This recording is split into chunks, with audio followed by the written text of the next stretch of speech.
কিরে, কখন আসবে তোর তেলে?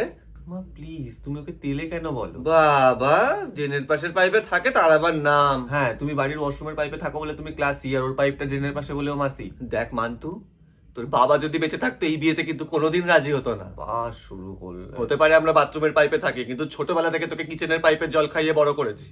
তোর বাবা তোর জন্য জল আনতে গিয়ে ঝ্যাটার বাড়িকে পোটা চটকে কিচেনে প্রাণ দিয়েছিল এই দিনটা দেখার জন্য। মা দেখো, সত্যি আমাকে খুব ভালোবাসে। ওরম ভালোবাসা না আমি অনেক দেখেছি। কি খাবি বিয়ের পরে? দুদিন পর না ভালোবাসায় পাইপের ফুটো দিয়ে বেরিয়ে যাবে। ও মনে হয় চলে এসছে। ভেবেছিলাম কোথায় বিদেশি আঁশলার সাথে মেয়েটার বিয়ে দেবো, তা মা, না। এসে গেছে। নমস্কার মাসিমা। হাই বুইড়া বেটা, মাসিমা কিরা? সোলা ম্যাম বল। Sorry ma'am.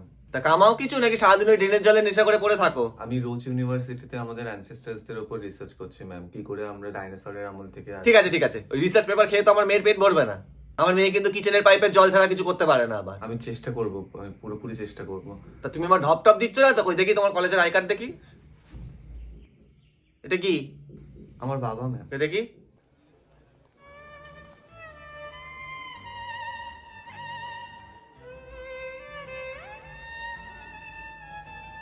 তেলু। ম্যাম